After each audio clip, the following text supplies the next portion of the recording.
My name is Marcus Vaughan. I'm 44 years old. I run a thriving private wealth firm in Chicago that I built from scratch over the past 2 decades. No investors, no favors, just years of 16-hour days, missed holidays, and the kind of discipline most people only pretend to understand. I grew up in a middle-class family in Indiana, raised by parents who were good people, but not always fair people. My younger sister, Lena, was the favorite, always has been. Fragile, unpredictable, emotionally complicated. Those were the words they used. I used different ones, but I kept them to myself. After a massive year of growth in my business, I planned a celebration. I wanted to do something meaningful for my parents, to show them that everything they ever hoped for me had come true. So I booked a luxurious first-class 1-week trip through Europe for the 3 of us. Paris, Rome, Barcelona, private guides, boutique hotels. I handled every detail myself and presented it as a gift. My mum's eyes filled with tears.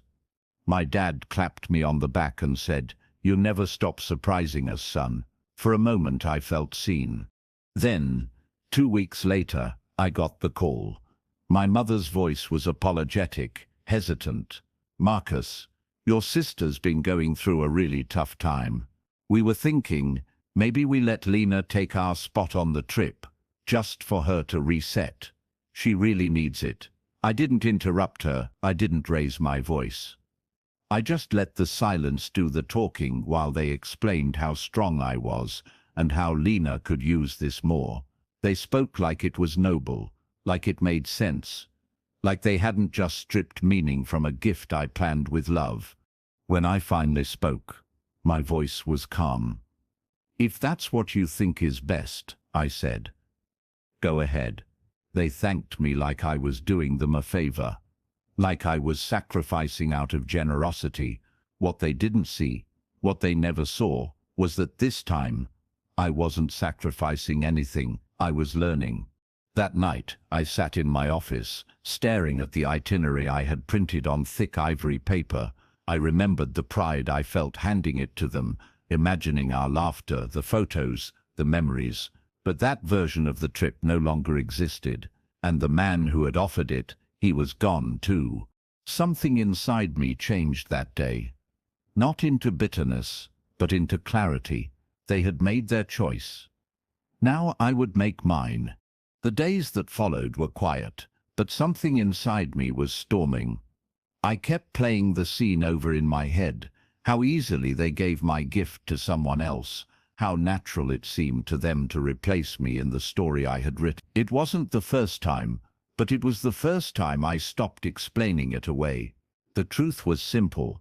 They had always seen me as solid enough to overlook, responsible enough to ignore. Because I'd never made them worry, they assumed I didn't need to be chosen. Growing up, Lena always needed rescuing. Bad grades, bad breakups, bad debt. My parents would bend backwards, sideways, and in circles to make sure she landed softly.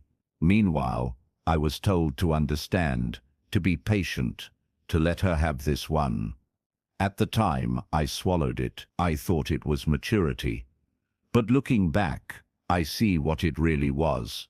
Training. I had been conditioned to make room. At work, I kept the engine running. We were entering our busiest quarter, and I was onboarding a major client portfolio. I smiled. I led meetings. I delivered. But at home, I withdrew.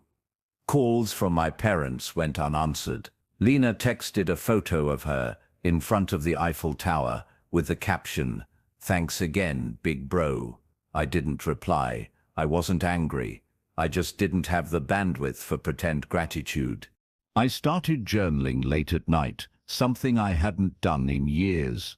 Not to vent, but to listen to myself. And what I heard was simple.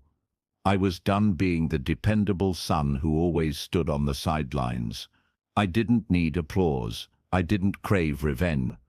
I just wanted my life to be mine again, mine to define, mine to protect. That's when the idea returned, something I had shelved months ago, a satellite office for my firm outside the Midwest, a legacy project, quiet, autonomous, untouchable. I pulled the file back up and started sketching out the bones. Market research, licensing, staffing. Every page felt like reclaiming territory they didn't even know they'd taken. And slowly that ache in my chest, what used to feel like rejection, started feeling like fuel. Not because I wanted to prove anything to them, but because I was finally building something without needing them to see it.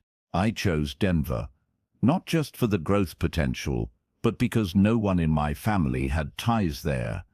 It was a blank canvas, no ghosts, no obligations, no dinner invitations. I'd feel guilty declining. I made a quiet scouting trip under the pretense of a business conference. What I found was perfect. A modest suite on the 10th floor of a refurbished brick building, overlooking the skyline. Professional, understated, mine. I signed the lease the next day. Back in Chicago, I worked in shadows. I formed a new LLC, built a local advisory team, and began transitioning select clients to my Denver wing. People I trusted, people who understood discretion. I even hired a rising star I'd once mentored, offering her the lead role. She said yes, instantly. I didn't tell her the whole story, just enough to understand that this branch wasn't just business, it was personal. My family, meanwhile, assumed everything was normal. I kept conversations brief and businesslike. My mother asked if I'd seen Lena's new Instagram photos from Prague. She looks like she's finding herself, she said. I nodded. Good for her, I replied. There was no sarcasm, just distance. I had nothing left to protect. Then came the moment I hadn't planned for, an interview request from a financial publication I respected. They'd caught wind of my expansion and wanted to spotlight it as a case study in strategic leadership. My first instinct was to decline, keep it low. But something inside me said no. This is the quiet moment where the spotlight doesn't burn, it validates. I accepted the interview. The piece was published 2 weeks later, under the title, The Silent Rise of Marcus Vaughan. It went viral within my industry. Old clients, competitors, even former college classmates reached out. One email stood out. It was from an old professor who had once told me, "You'll make waves without making noise." He wrote, "You're doing it." That week, my father called. His tone was different. "Saw the article," he said. "Didn't realize you had so much going on." I told him I had more in the pipeline. I could hear the quiet awe in his silence, and that's when it hit me. I didn't need him to catch up. I had already outgrown the story they wrote for me. They had given away my gift, but I had built something no one could ever reassign. 2 months after the article dropped, I agreed to have dinner with my parents. We met at a steakhouse they used to rave about when I was younger, the kind of place where they took Lena after she passed her GED on the 3rd try, but never once celebrated the scholarships I quietly stacked. This time, the air was different. My dad gave me a firm handshake. My mom hugged me like she was unsure if she was still allowed to. The conversation started like all surface-level talks do. Safe updates, small laughs, scattered praise. But then my father leaned in and said, "We didn't realize how far you've come." "Not really." My mother added, "We always thought you didn't need much from us." There was a pause there, like they were waiting for me to fill it with forgiveness or reassurance. I didn't.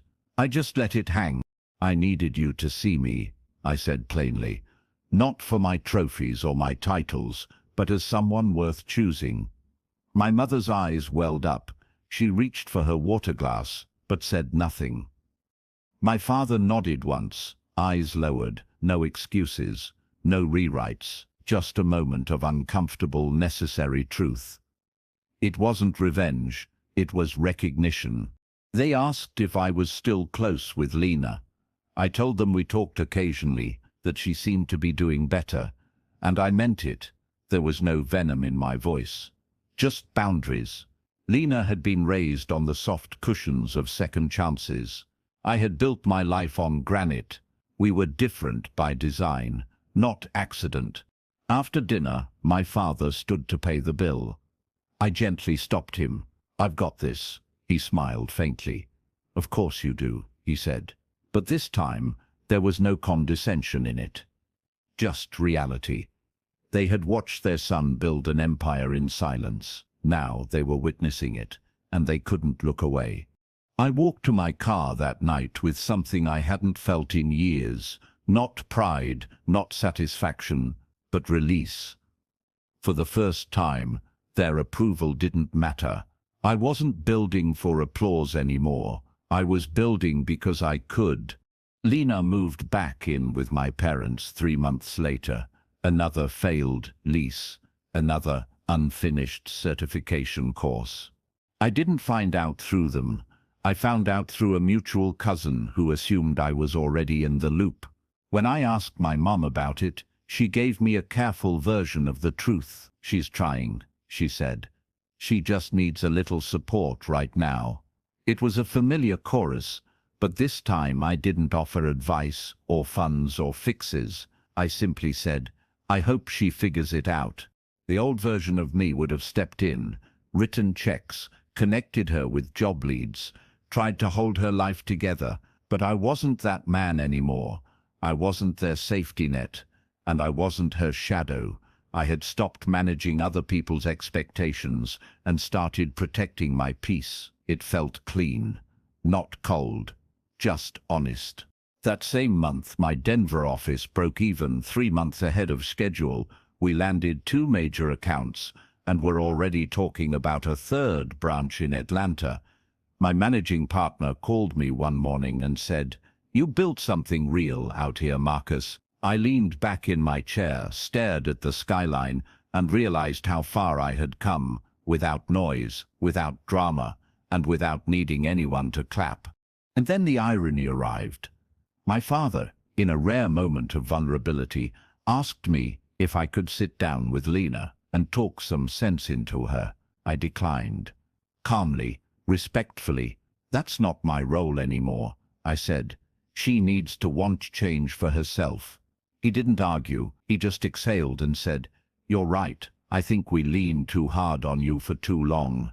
There was no confrontation, no emotional climax, just a slow, dawning realization on their end that the man they took for granted had quietly stepped out of reach.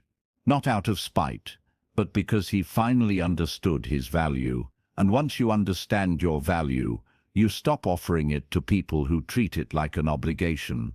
I didn't want to see them fall. I just needed them to feel the weight of their own choices. That's what quiet power does. It doesn't punish, it reveals. And once it reveals the truth, it lets people live with it. A year has passed since that invitation was rewritten without me, and in that time, I've rewritten my own life.